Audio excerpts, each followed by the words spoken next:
پورے کوفہ میں گشت کرانے کے بعد جب یہ قافلہ کو دمشق کی طرف روانہ کیا، ابن زیاد نے جب یزید کی طرف جانے کا حکم دیا، اب یہ قافلہ آگے بڑھتا چلا جا رہا ہے۔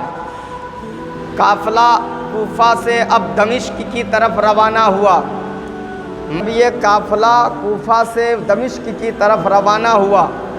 قافلہ چلتا جا رہا ہے، چلتا جا رہا ہے، بڑھتا جا رہا ہے۔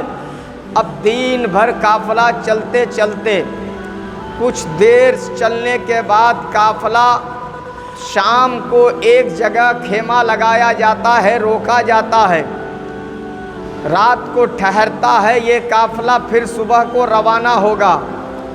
اب یہ قافلہ صبح کو جب روانہ ہونے کو ہے، جہاں پہ جو خولی سر امام حسین کو نیزے پہ لے کر آگے آگے چل رہا تھا، ایک جگہ نیزہ کو گاڑ دیا اور چاروں طرف سے یزیدی سر امام حسین کو بیچ میں رکھا، اور یزیدی تمام چاروں طرف سویا ہوا ہے، آرام کر رہا ہے۔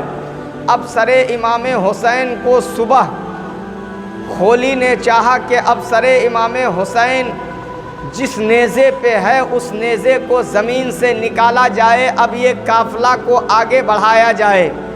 اہل بیت اطہار کے خواتین ساتھ میں ہیں، اہل حرم ساتھ میں ہے۔ جب قافلہ آگے بڑھنے کو چاہ رہا تھا کہ اب وہ قافلہ شام کو جو قافلہ رکا تھا، اب قافلہ جب صبح کو اٹھانے کے لیے جب اس نیزے کو خولی اکھاڑنے کے لیے آگے بڑھا، اسے زمین سے نکالنا چاہا، لیکن اب وہ نیزہ زمین سے نکلنے کو تیار نہیں۔ اب وہ نیزہ زمین سے اکھڑنے کو تیار نہیں، اب وہ نیزہ آگے بڑھنے کو تیار نہیں۔ خولی نے اپنی پوری طاقت و قوت و توانائی لگا دی، لیکن اب وہ خنجر اور وہ نیزہ اکھڑنے کو تیار نہیں۔ سنان بن انس نخعی نے طاقت لگا دی، لیکن وہ نیزہ اب زمین سے نکلنے کو تیار نہیں۔ شمر نے طاقت لگا دی، لیکن اب وہ نیزہ زمین سے اکھڑنے کو تیار نہیں۔ سر امام حسین آگے بڑھنے کو تیار نہیں۔ اب تمام یزیدی قوت و طاقت و توانائی لگا دی کہ جس نیزے پہ سر امام حسین رکھا گیا تھا، نیزے پہ سر امام حسین کو اوپر نیزے پہ رکھا گیا تھا، اسے چاہا کہ اسے اکھاڑ کر کے اب قافلہ کو آگے بڑھایا جائے، لیکن اب وہ نیزہ چلنے کو تیار نہیں، اکھڑنے کو تیار نہیں، زمین سے نکلنے کو تیار نہیں۔ تمام یزیدیوں نے اپنی طاقت و قوت و توانائی کو جھونک دیا، لیکن اب نیزہ آگے بڑھنے کو تیار نہیں ہے۔ تمام یزیدی مل کر کے حضرت امام زین العابدین کی بارگاہ میں پہنچتے ہیں اور کہتے ہیں کہ اے امام زین العابدین، اب یہ نیزہ زمین سے نکلنے کو تیار نہیں ہے، اب یہ نیزہ زمین سے اکھڑنے کو تیار نہیں ہے، آپ اپنے بابا جان سے کہو کہ آگے بڑھے۔ حضرات سر امام حسین کو سر سے تن سے جدا کر دیا، لیکن پھر بھی حکومت میرے حسین کی ہے۔ جب تک حسین نہیں چاہیں گے تب تک یہ قافلہ آگے نہیں بڑھے گا۔ اس لیے تو یزیدیوں نے امام زین العابدین کی بارگاہ میں پہنچا اور کہا کہ اے امام زین العابدین، آپ اپنے بابا جان سے کہے کہ آگے بڑھے۔ حضرت امام زین العابدین فرماتے ہیں کہ وہ تو تمہارے اختیار میں ہے، نیزہ تمہارے پاس ہے، جس میں میرے بابا جان کا سر پاک ہے، وہ نیزہ تمہارے اختیار میں ہے، جب چاہو آگے بڑھا لو، جب چاہو جہاں چاہو رکھ لو۔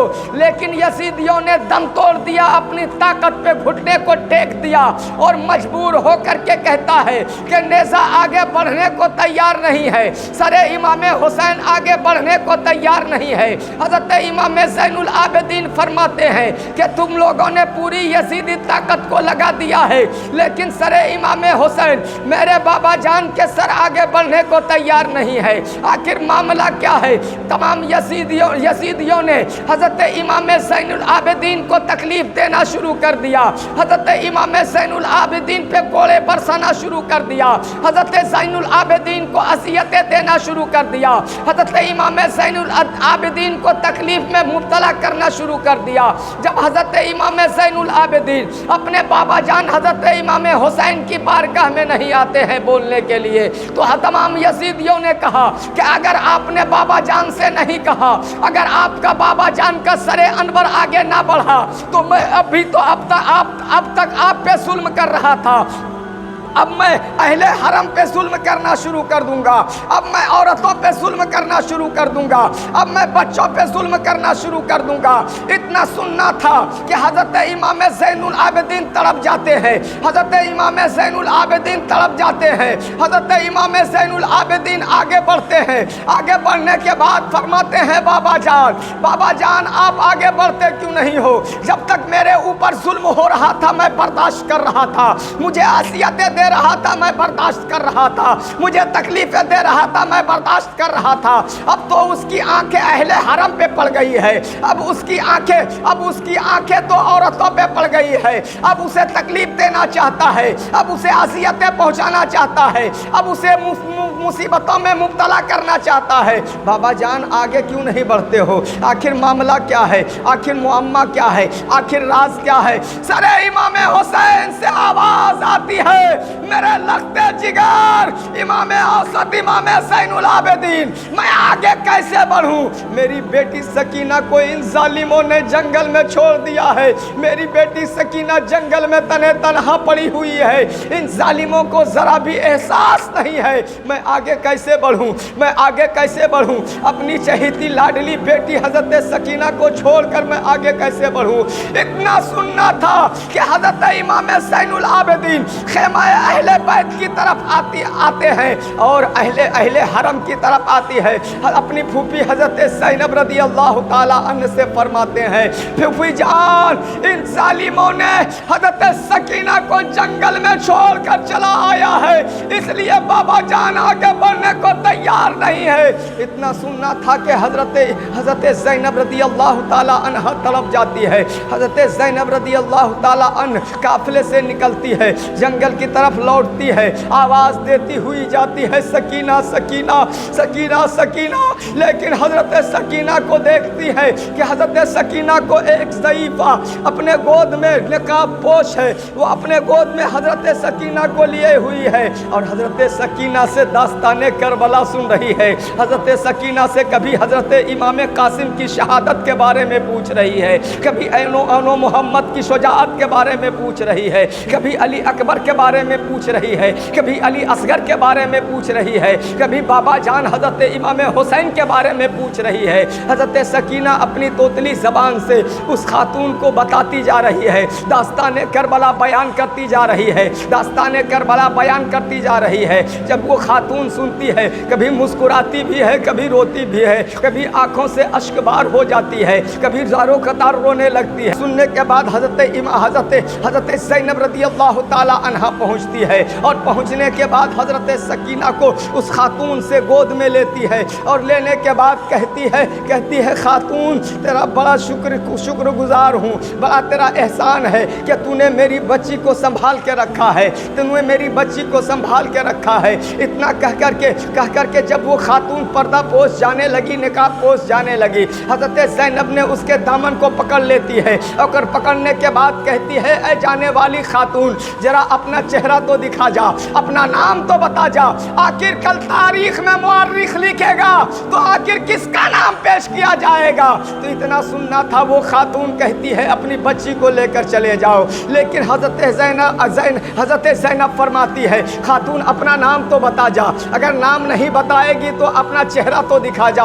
اتنا سننا تھا، جب انہوں نے اسرار دیکھا، اسرار پہ اسرار حضرت زینب کرتی جا رہی ہے، اس خاتون نے اپنے نقاب کو چہرے سے ہٹا ہٹاتی ہے، جیسے چہرے سے نقاب ہٹایا کہ حضرت زینب نے چیخ کر کہا امی جان آپ یہاں کیسے آئے؟ تو حضرت وہ کوئی اور نہیں تھی بلکہ خاتون جنت حضرت فاطمہ الزہرا رضی اللہ تعالی عنہا تھی۔ حضرت زینب نے دیکھا اور چیخ مار کر کہتی ہے امی جان آپ یہاں پہ۔ حضرت زینب سے حضرت فاطمہ الزہرا خاتون جنت فرماتی ہے بیٹی جب ان ظالم و یزیدیوں نے میری بچی سکینہ کو جنگل میں چھوڑ دیا تھا، یہ رو رہی تھی، چلا رہی تھی، بلک رہی تھی، وہاں پہ میری روح تڑپ رہی تھی، میں بے چین و بے قرار تھا، میں وہاں سے آئی اپنی بچی کو گود میں لی، اسے سہلایا پھسلایا، اسے پیار کیا اور میں اسے داستان کربلا سن رہا تھا۔ کبھی حضرت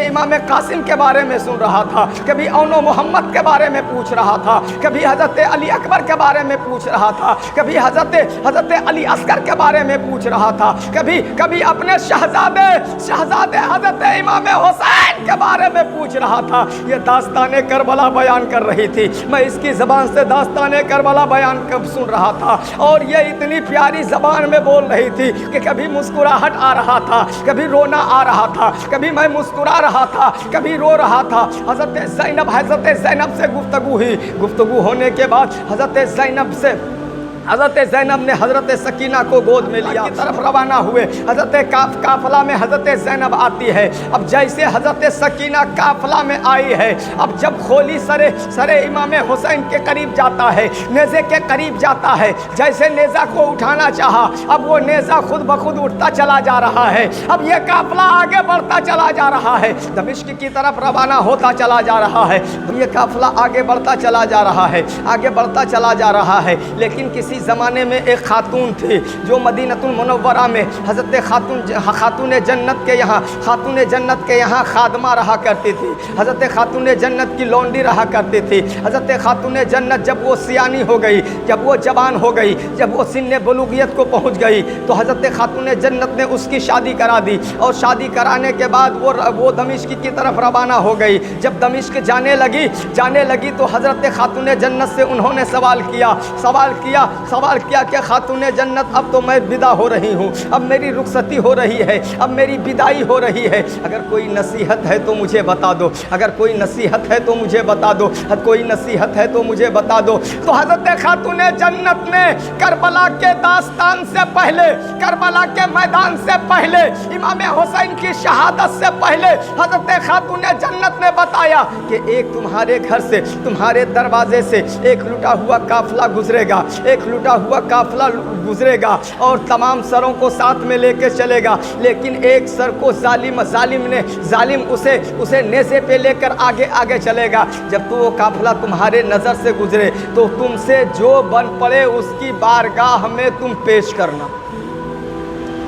اب آپ بتاؤ خاتون جنت کب اس کی شادی ہوئی؟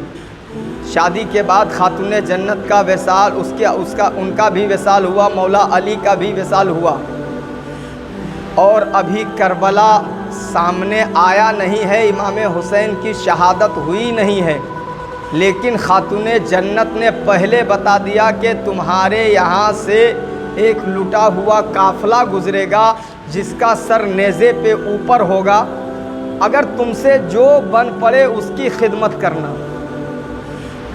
جب خاتون جنت کا علم غیب کا یہ عالم ہے تو مدینے والے مصطفیٰ کا عالم کیا ہوگا؟ جب بیٹی کا یہ عالم ہے تو بابا کا عالم کیا ہوگا؟ وہ قافلہ آگے بڑھتا رہا، دمشق کی طرف بڑھتا رہا، جیسے دمشق کے قریب پہنچا وہ ضعیف ہو چکی تھی، وہ بوڑھی ہو چکی تھی۔ ان کے کان میں جب آواز پہنچی کہ ایک لٹا ہوا قافلہ، اسے پتہ یہ نہیں بتایا گیا تھا، کوفہ میں یا دمشق میں یہ نہیں بتایا گیا تھا کہ اہل بیت اطہار کے ساتھ ہم لوگ جنگ کرنے جا رہے ہیں، بلکہ یہ کہا گیا تھا کہ ہم لوگ باغیوں کا سر قلم کرنے جا رہے ہیں۔ جب یہ بات اس خاتون ضعیفہ کے کان میں پہنچی کہ ایک لٹا ہوا قافلہ آ رہا ہے،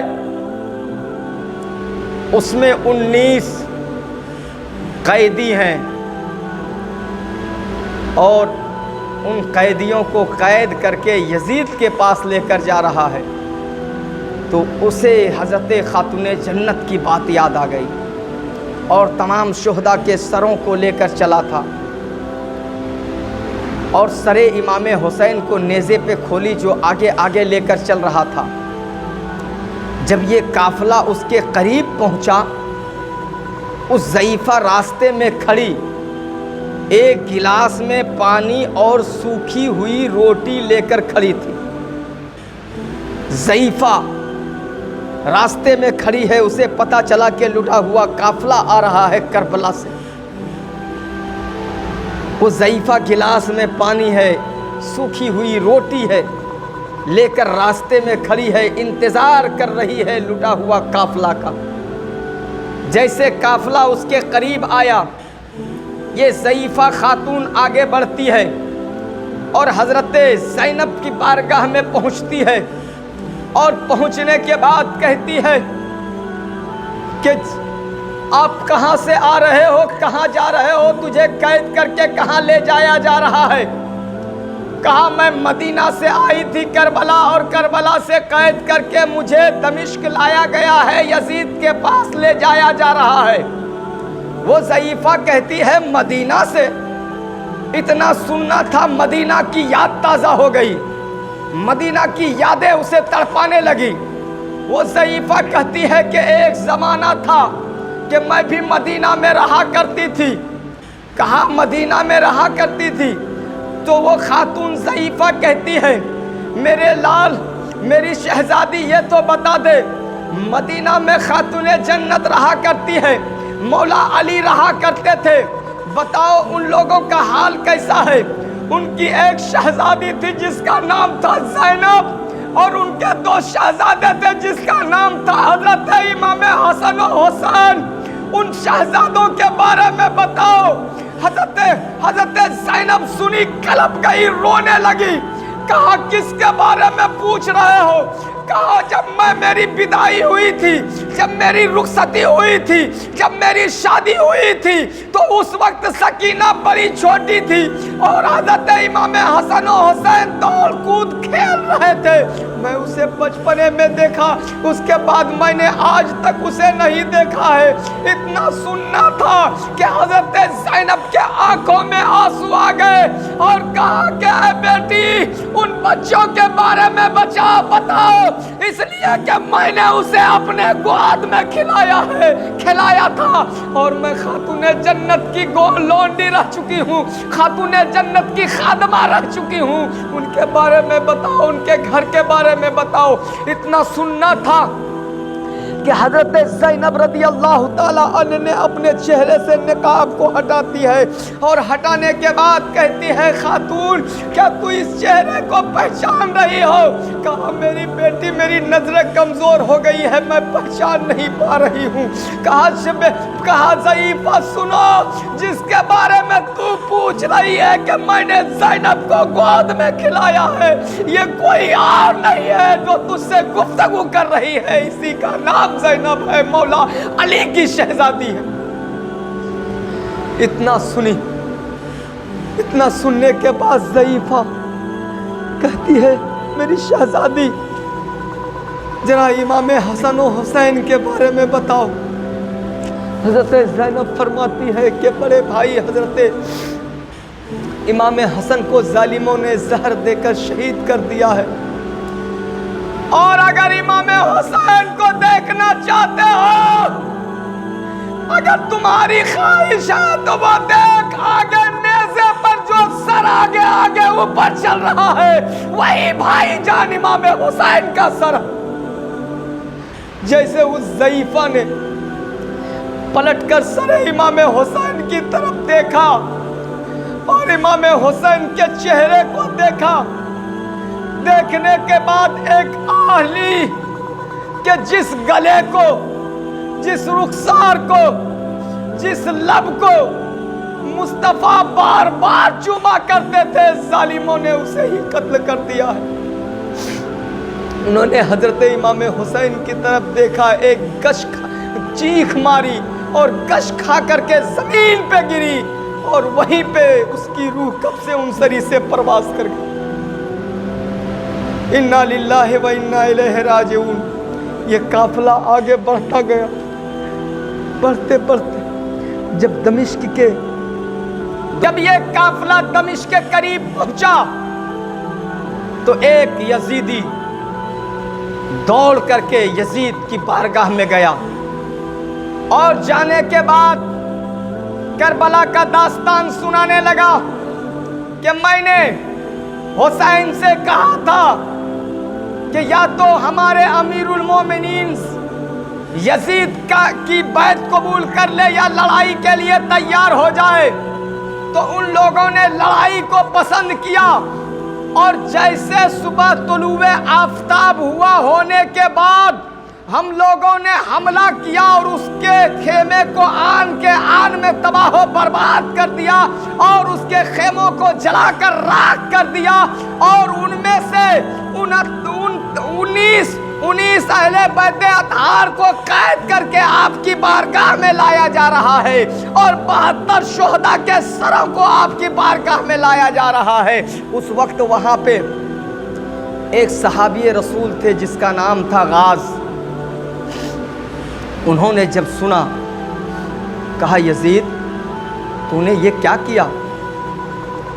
تو نے تو کہا تھا کہ میں ایک باغی کا سر قلم کرنے جا رہا ہوں، تو نے تو یہی اعلان کروایا تھا، لیکن تو نے سر امام حسین کو لایا ہے، اہل بیت اطہار کو قتل کیا ہے، اور اس گلے کو جس گلے کو مصطفیٰ نے بار بار بوسا دیا ہو، جس کو نبی نے فرمایا ہے الحسین منی و انا من الحسین، جس کے بارے میں نبی نے فرمایا کہ حسین جنت کے پھول ہیں، مصطفیٰ کبھی سونگھا کرتے تھے کبھی چوما کرتے تھے۔ اتنا سننا تھا، کہا یزید تم پہ لعنت ہو کہ تو نے سر امام حسین کا قتل کیا ہے۔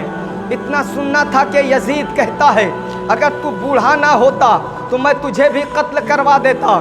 اتنا سننے کے بعد وہ صحابی رسول غاز فرماتے ہیں کہ اگر تجھے میرے بوڑھے ہونے کا اتنا پاس ہے اور تجھے اہل بیت کا پاس نہیں ہے، تجھے اتنی فکر ہے کہ میں بوڑھا ہوں اور تجھے آل رسول کی فکر نہیں ہے، تو نے آل رسول کے گھر کو تباہ و برباد کیا ہے، اللہ کرے کہ تو بھی برباد ہو جائے، تمہارا خاندان تمہارا کنبہ تباہ و برباد ہو جائے۔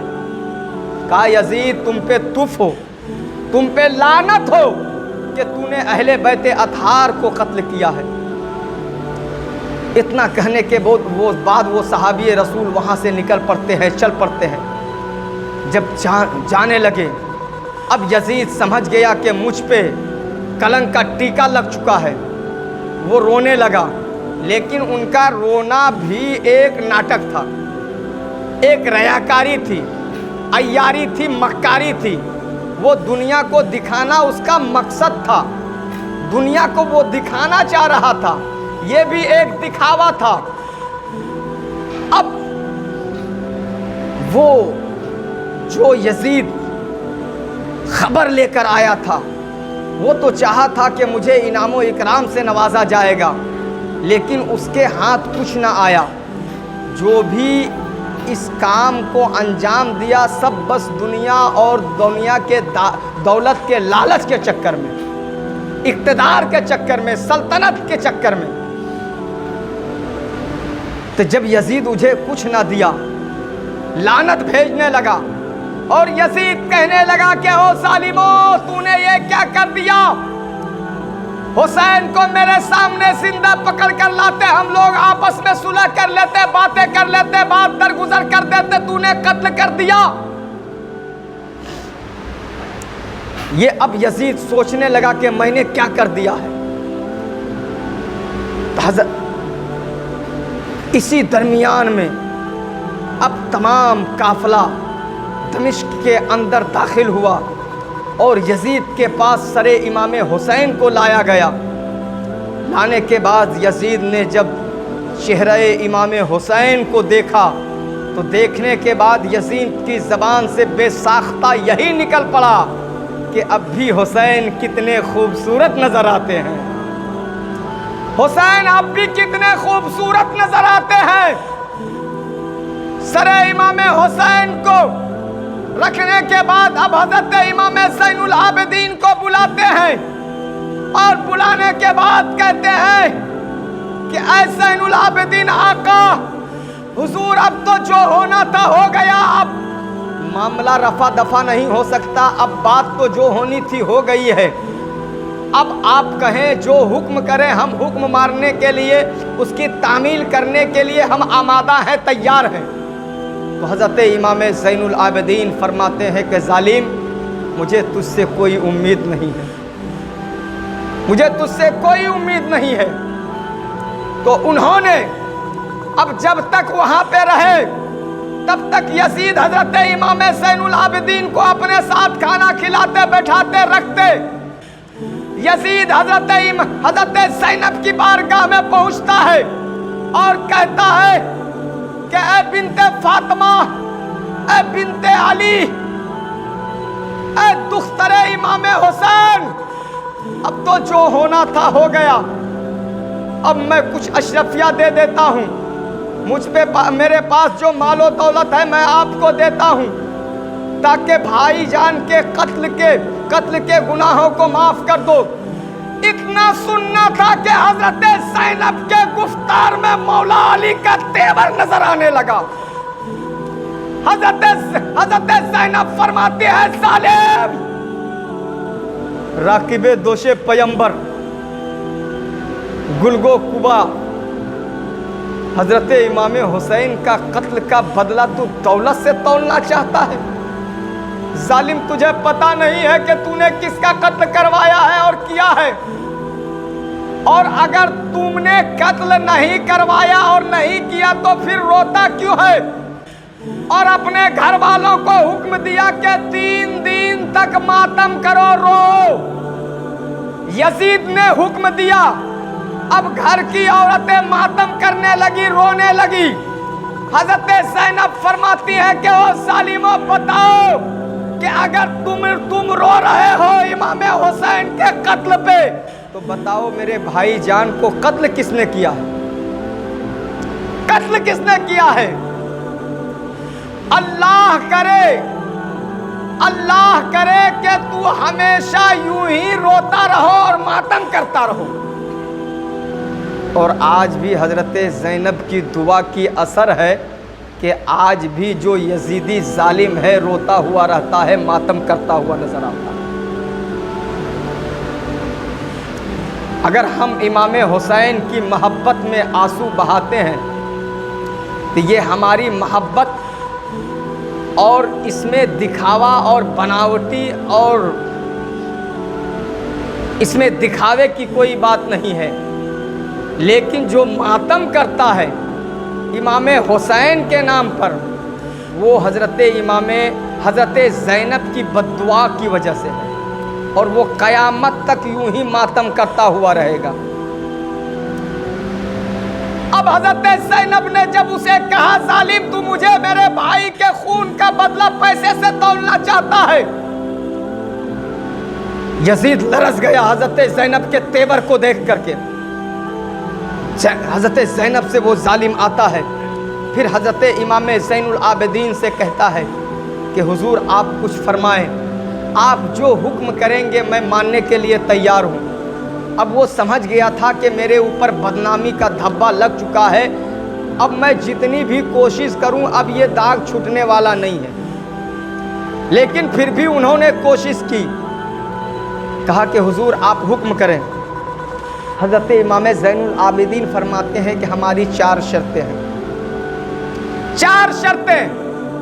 کہا پہلی شرط یہ ہے کہ بابا جان کے قاتل کو میرے حوالے کر دو, اور دوسری شرط یہ ہے کہ کل جمعہ ہے, کل دمشق کی جامع مسجد میں میں خطاب کروں گا, اور تیسری شرط یہ ہے کہ تمام شہداء کے سروں کو میرے حوالے کر دو, اور چوتھی شرط یہ ہے کہ ہم لوگوں کو مدینہ باعزت بھیج دو. کہا ٹھیک ہے. اب یزید